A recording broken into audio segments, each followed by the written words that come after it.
Are you serious?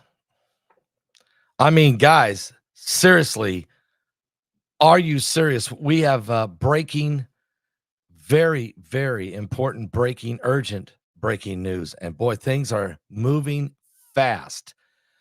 Um, and really on a world stage, boy, things are working and moving extremely fast.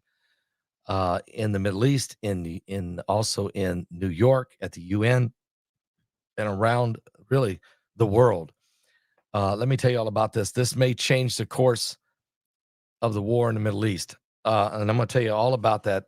First, give me one moment, if you don't mind, to tell you this important message that um, countless Americans, guys, will waste time and energy and money this year trying to reduce wrinkles, but failing because they missed the real problem, which is a decrease in the natural collagen reserves. Let me explain. Scientists have found that after age 20, your body produces about 12% less collagen each decade.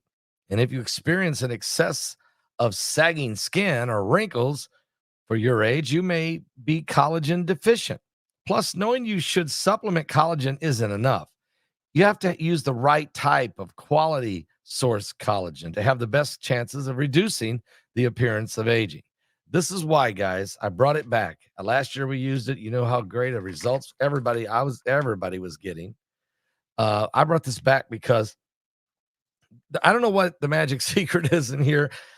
They used all plant-based collagen that is five critically important types of collagen for your skin. It works. It's formulated to help reduce visible signs of aging. You got a 60-day satisfaction guarantee. If you click on that link below this video, www.healthwithpaul.com, you'll save 53% off. It's time, guys, to take care of our skin, our appearance. Do it now. Go to www.healthwithpaul.com. That's www.healthwithpaul.com. You'll be very glad that you did. All right. Well, as the as Benjamin Netanyahu. Oh no, by the way, today is the webinar. It is the webinar. It's kicking loose. We even released it last night, a little bit early.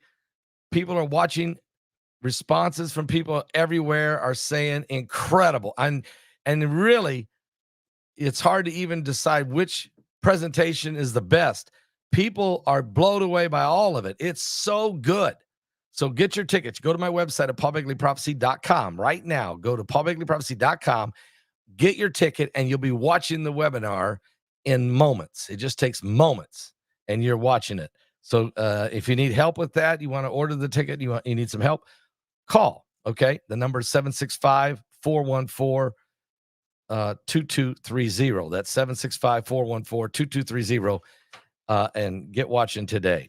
All right, guys. So as Benjamin Netanyahu was on the platform giving his speech to the UN and calling the UN basically the house of darkness. He actually said that. He called them the house of darkness. Another time he called it the house of anti-Semitic hatred. He just slammed them. Well, while Benjamin Netanyahu was defending Israel against all these terrorists that are coming against him, saying Iran is the real problem, he called out Hamas, the Houthis in Yemen, Hezbollah in Lebanon, the Syrians, he called out, and of course the Iranians. While he was there, Israel conducted a massive airstrike in Beirut, Lebanon, targeting Hezbollah's leader, Hassan Nasrallah. He was there. They dropped the largest bomb in Beirut since the war in 2006, right on Hassan Nasrallah's living quarters. Now, we know right now, we're waiting for confirmation that Hassan Nasrallah is dead, but Israel has concluded that this airstrike targeting Hezbollah's central headquarters in Beirut in an apparent attempt to kill Hassan Nasrallah. And this was the largest Israeli strike in Beirut since 2006 in that war. And Israeli sources said that the primary target of Hezbollah, the leader Hassan Nasrallah, was there. The strike was so big, it blew the building completely apart and also did significant damage to surrounding buildings. And some of those were residential. But of course, that's the MO of the terrorist leaders. They always like to live right among the people, to blend in and also to make it difficult to take them out without maybe hurting some casualties of civilians. We know for sure, according to Israel, they know for sure 2 people are dead and 76 people are wounded by this Israeli airstrike. They got to get, of course, the DNA results back to give us the official word that Hassan Nasrallah is dead. But in all likelihood, the belief is that he is dead. More than 700 people have now been killed in Lebanon in the last 11 days since the intense fighting really ratcheted up. Now, this is after 11 months of Hezbollah shooting 10,000 rockets at the innocent civilians of Israel. Who was Hassan Nasrallah? He was the head of Hezbollah. He was the man who answered directly to the Ayatollah Ali Khamenei of Iran. There were 8 leaders of Hezbollah. 7 are now dead. 1 still remains, but the main man is all likelihood he's dead. This is a stunning, and it happened while everybody was watching Benjamin Netanyahu giving a speech at the UN. So the Israelis timed it exactly to take place at the time that everybody's eyes were on the television sets across the world, hearing what Netanyahu has to say. Now, why is this so? It's huge. Hezbollah's affiliate television reported that 4 buildings in southern Beirut were struck. The IDF spokesperson, Rear Admiral Daniel Hagari, described the attack as a precise strike on the central Hezbollah headquarters, which was internationally built under residential buildings, and it was done intentionally in Beirut in order to use the human shields around it. But Israeli Prime Minister Benjamin Netanyahu abruptly then left a press briefing at the UN after receiving the update from his military advisor. He ended the press conference once it was whispered in his ear. The Israeli official said Israel notified the U.S. minutes before the strike in Beirut. 2 senior U.S. officials deny that, saying that they were not told, that the U.S. was given no prior warning. We had no knowledge of it or involvement of it, said a senior U.S. official. Pentagon spokesperson Sabrina Sanghi said the U.S. did not have advance warning of the Israeli strike in Beirut, adding that Israeli Defense Minister Yoav Gallant spoke on the phone with U.S. Secretary of Defense Lloyd Austin just as the strike was happening. There was no warning given to the United States. Now, the Israeli Prime Minister's office said Netanyahu will cut his trip to New York short and travel right back to Israel today, taking the unusual step of traveling on Shabbat. Okay, so by leaving this evening is the beginning of Shabbat in Israel. They normally don't travel or use telephones or any of that kind of thing during the Sabbath, but he will travel back on the Sabbath. Because I think he knows he's got to get back home.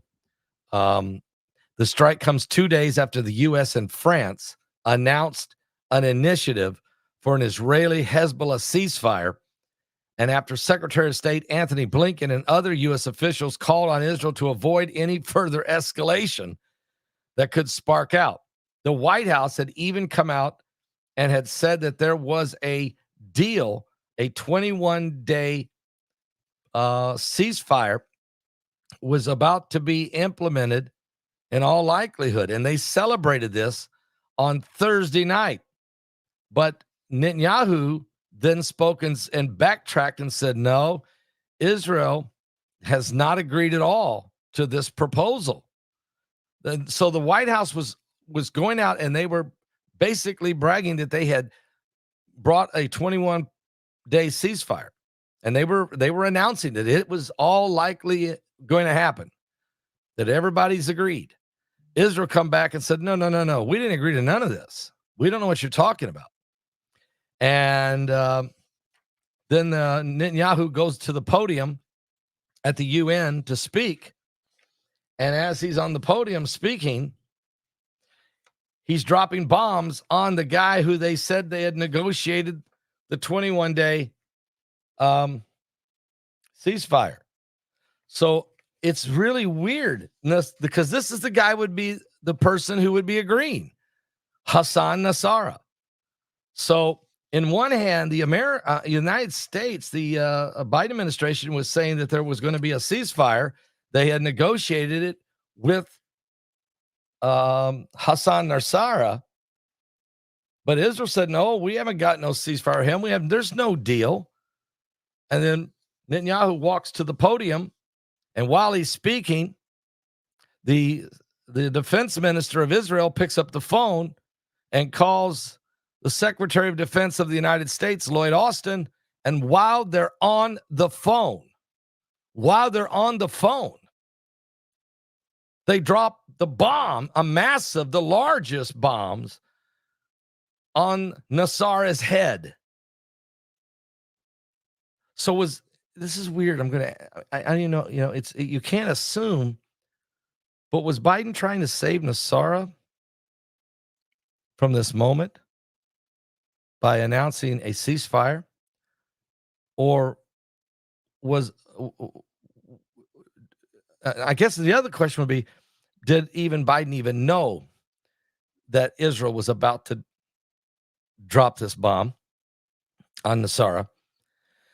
And I guess the question is, could Israel trust America to give us a heads up what we're going to do? Because we didn't give, the bottom line is this: Israel did not give the United States a heads up. Israel called the United States as the bomb was falling out of the sky, as the airstrike was engaging. In other words, it's too late to abort. It's already been released. And they're calling them as the bomb's in the air, and as Netanyahu is on the podium. This is an incredible scenario. Israel can't trust anyone in the world. And at this point, not even their number one ally, which is the United States. At least they can't trust the current administration. I think they can trust a lot of Americans, but they can't trust the current administration. So we'll wait for the official word that Hezbollah's leader, Nasrallah, is dead. Here's some of the pictures from the explosion. It was massive. Like we said, 76 people were injured. 2 people are dead. That's the initial report. And I guess one of those 2 would be Nasrallah if this is confirmed with the DNA testing. And so we'll wait on that. Meanwhile, Israel blowing up the pagers on the Hezbollah fighters, 4,000 pagers. Then the next day, blowing up another 1,500 walkie-talkies in the hands of the Hezbollah fighters.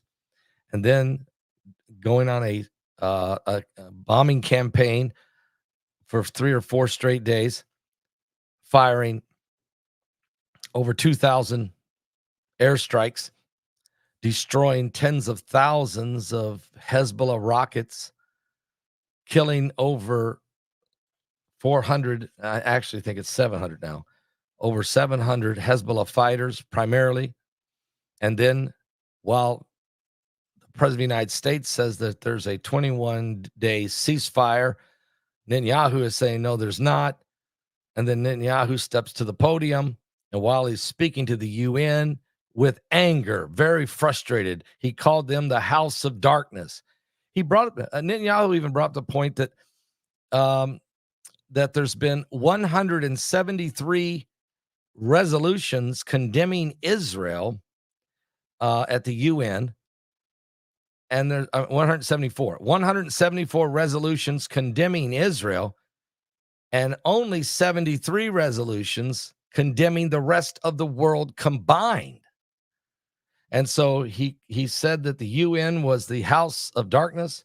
He said the UN was also the house of anti-Semitism.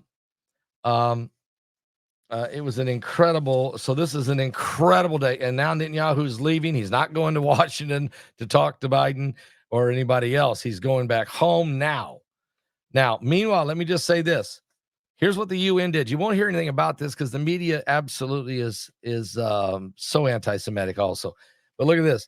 The United Nations General Assembly yesterday voted to remove the Jews from Jerusalem's old city. And it was it was about a 90% vote.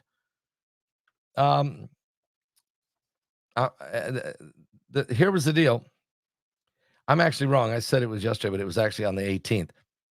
The UN General Assembly voted to hand the entire old city of Jerusalem, home to the Israelis' most holiest site, the Temple Mount, to what they call the state of Palestine. The UN voted, the General Assembly on the floor. Now, it's not a binding. They can't enforce it, but they voted to do it, to eradicate all Jews, to expel all Jews from the old city of Jerusalem, and to give it all to the state of Palestine. The text of the resolution was quite radical. It began with 4 pages of attacks on Israel, in which Hamas and the Palestinian terrorism organizations are never mentioned. Then 19 paragraphs that call for the expulsion of all Jews in the old city of Jerusalem. These included a demand that Israel withdraw all its military forces from what they call Palestinian Authority territory, which are talking about the West Bank, which is Judea and Samaria, including airspace and maritime space, which is just insane. All countries are asked to boycott Israel diplomatically, to no longer talk with them or close all your embassies, have nothing to do with the nation of Israel, and also boycott them totally economically. No more doing business with Israel. Abstaining from entering into the economic or trade dealings with Israel concerning Palestinian territory or parts thereof, which may entrench its unlawful presence in that territory, including with regard to the settlements and their associate regimes. In other words, the 1 million Jews who live in Judea and Samaria are to leave. So this was passed by the UN's General Assembly, and the vote went this way. By the way, not only do all the Jews have to leave the old city of Jerusalem, but all the Jews, 1 million Jews have to flee or leave. And it's in Matthew 24 says this is going to happen, that they have to leave Judea and Samaria and not go back to the 1967 border, but to go back to the 1949 Green Line, giving Israel a very small piece of land. Now, given that text, you need to know the vote. The vote was this: 124 nations voted yes, 14 nations voted no, and 43 nations voted to abstain. Who voted no? Who voted with Israel? The United States did.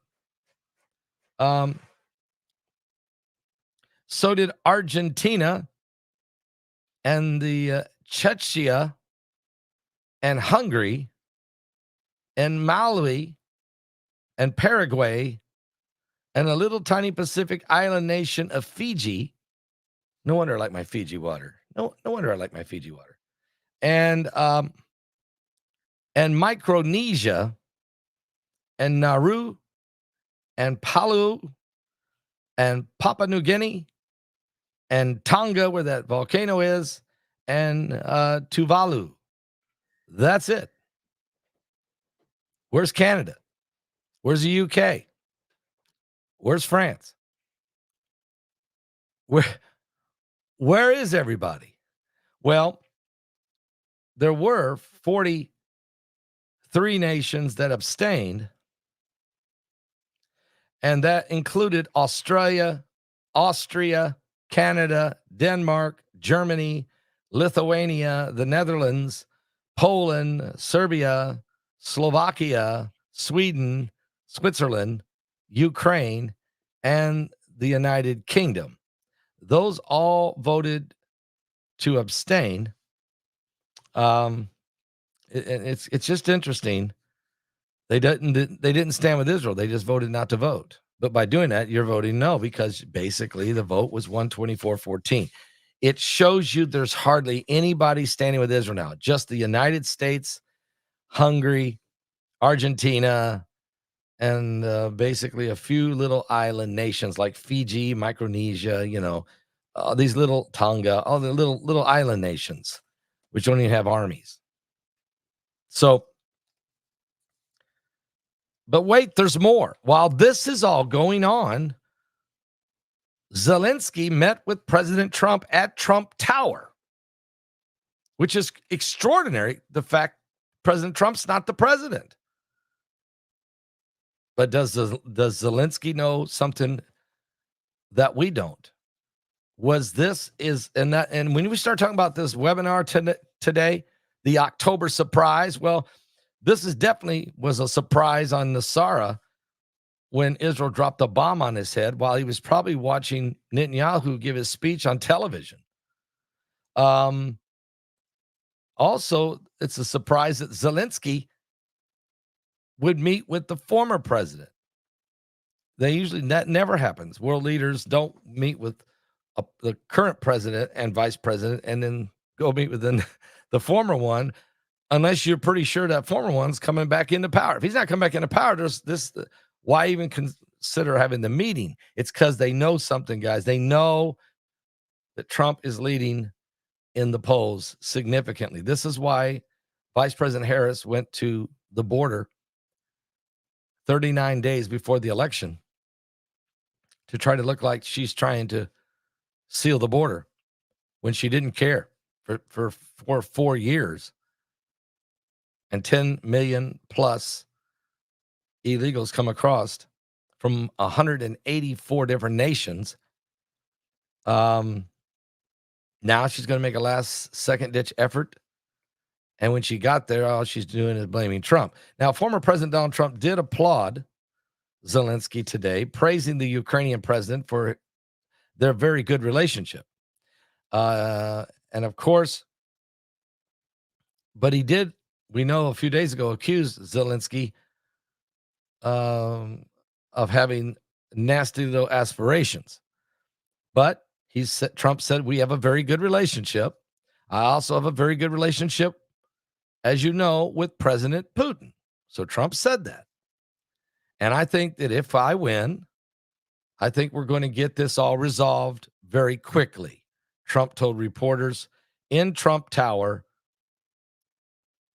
about the war between Russia and Ukraine. Zelensky then cut in and say, I hope we have more good relations between us. Okay. So Trump didn't beat around the bush. He said, look, I got a good relationship with Zelensky of Ukraine. I got one with Putin also. We're going to get this thing resolved. Okay.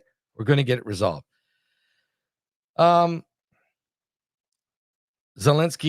Trump also thanked Zelensky for his support during when he was president during his first impeachment trial, when Kiev's leader denied that Trump was trying to put pressure on Ukraine to investigate then candidate Joe Biden in exchange for aid in a 2019 phone call. He said President Trump did nothing wrong.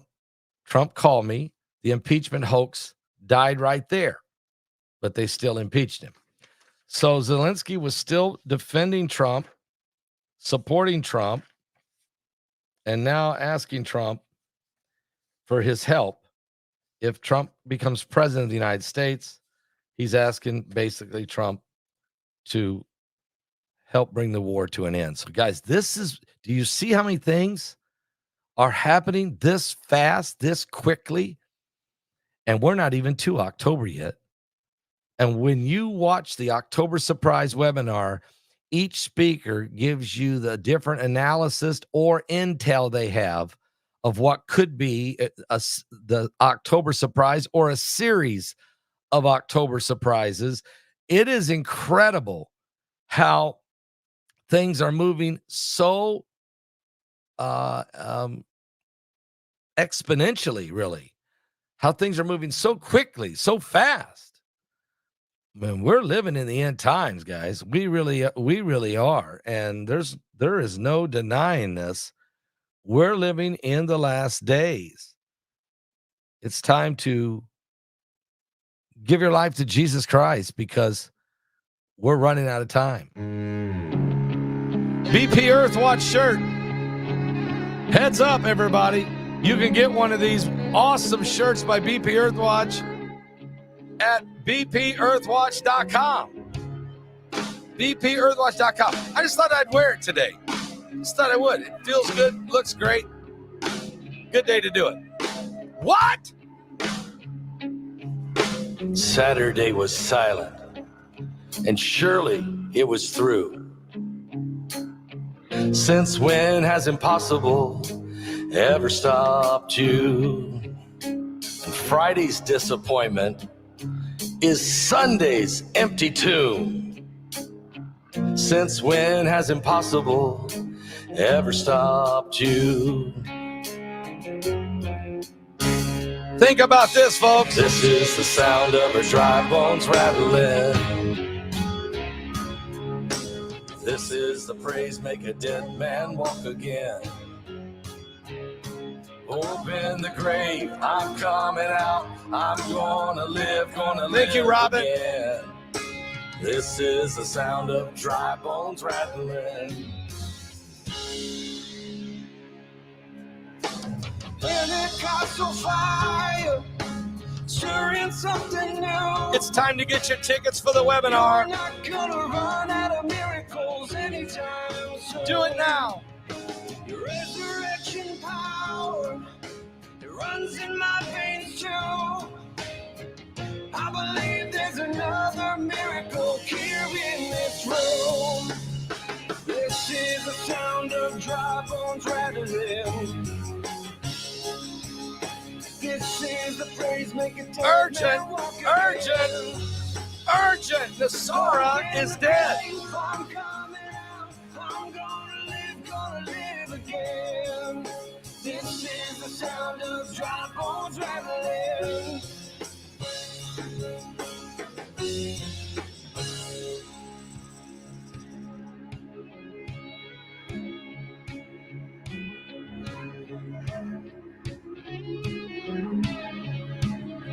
My God is able to save and deliver and heal and restore anything that he wants to. Just ask the man who was thrown on the bones of Elisha if there's anything that he can't do. Just ask the stone that was rolled at the tomb in the garden what happens when God says to move. I feel him moving it now. I feel him doing it now. I feel him doing it now. Do it now. Do it now. This is the sound of dry bones rattling. Yeah, this is the praise make a dead man walk again. Open the grave, I'm coming out. I'm gonna live again. Open the grave, I'm coming out. I'm gonna live again. This is insane. Open the grave, I'm coming out. I'm gonna live again. This is the sound of dry bones rattling.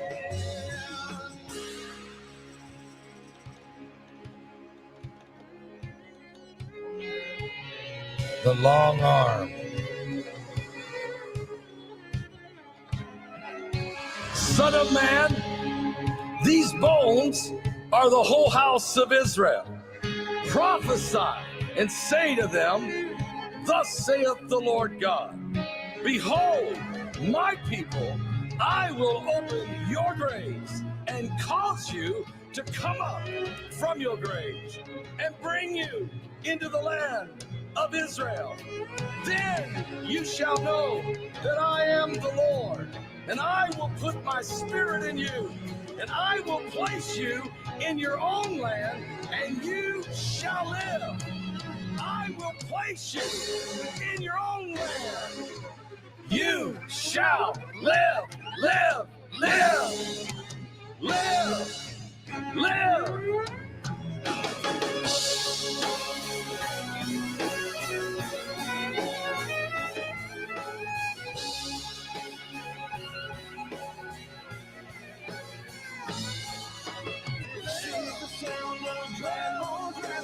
Dry bones live.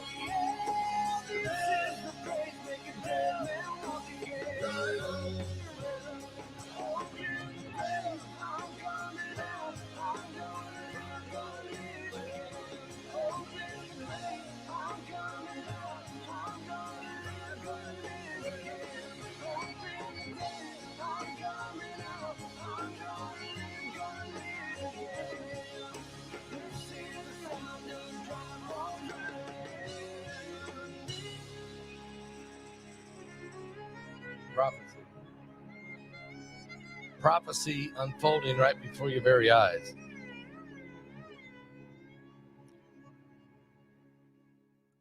The insanity that the United Nations General Assembly would vote to remove Jews from Jerusalem is almost insane, except there's prophecy in the Bible that says that the Gentiles will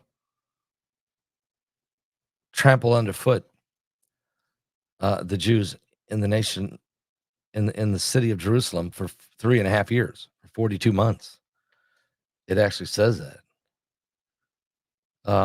Also, it says in Matthew 24 that there will, when the abomination of desolation happens, that means when the Antichrist walks into the third temple and declares before the worshipers of God that he's God, and then has the two witnesses of God who are preaching outside in the streets, has them assassinated. After no one could assassinate them, finally, when he takes over Jerusalem, then they die. Guess what? And the Bible says that they die by the king of the bottomless pit, which is Apollyon.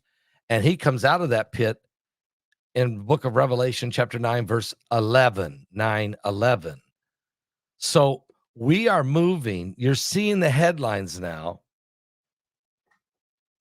We are moving into prophecy in Matthew 24, in the dare not touch the apple of God's eye, in Zechariah 2, in Psalms 83, in Zechariah 14, it says that Jerusalem will be attacked and half the city will be taken over, and the other half will look like it's about ready to fall. And Jesus said, when you see that abomination of desolation standing in the holy place, whoever reads, let them understand this. He said, then those the Jews that are living in Judea or the West Bank need to flee and run to the wilderness, run to the mountains, head toward Petra, which is exactly what these guys voted they're going to do to them, is make them flee. And the Gentiles would take over the city of Jerusalem, or at least think they've almost got it. But then if you read on, Zechariah 14 says, but then the Lord returns and stands on the Mount of Olives, splits it in half, and goes to war against the enemies of Israel and destroys them all, defeats them all. This is the prophecies in the Bible. Isn't it interesting that the littlest nation in the world is hated on more than any other nation in the world? it's really interesting because the Jewish people are small, a group of people, very, very blessed. There's been more Nobel Peace Prize winners from the nation of Israel or Jewish heritage than any other ethnic group in the world.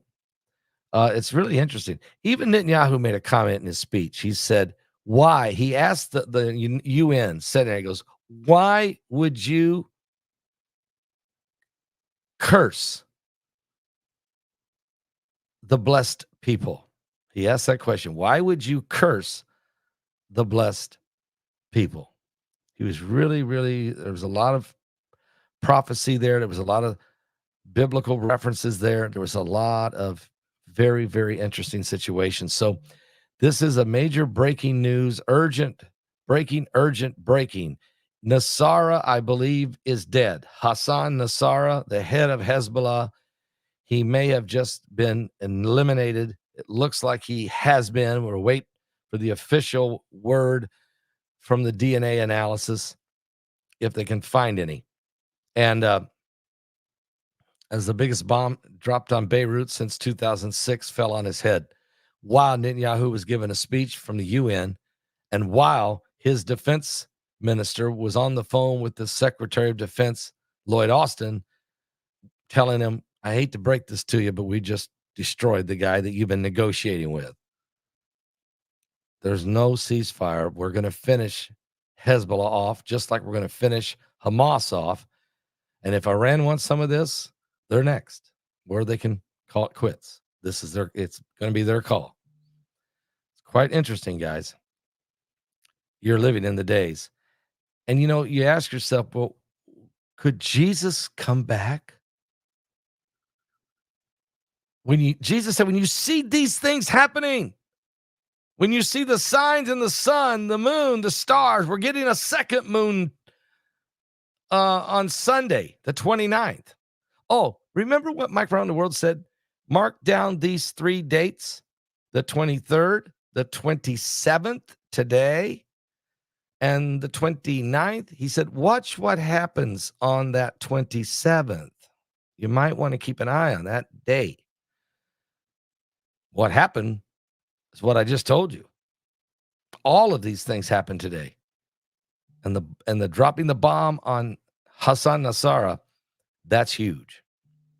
So what will happen the 29th? Well, we're going to pick up a second moon orbiting the Earth for a while. But I think there might be more. There might be something else even bigger to watch. Give your life to Jesus Christ. We're running out of time. The webinar is active right now. So if you go get your ticket, you can be watching it. It's active right now. So if you just go right to my website, get your ticket, and then there it is. You click it and it's there. So you don't need anybody to send you anything in the email. Just go get your ticket, click it, watch it. You can do that in the next 5 minutes and be watching the webinar. If you're just now hearing us, if you need a little help on that, pick up the phone. You can call 765-414-2230, and we can help you. It's pretty easy, though. Real easy, actually. God bless all of you. We love you. I'll be back. Let's see what else is going to happen today. What else? What else could happen? Are you serious? Are you saved? Jesus is coming soon.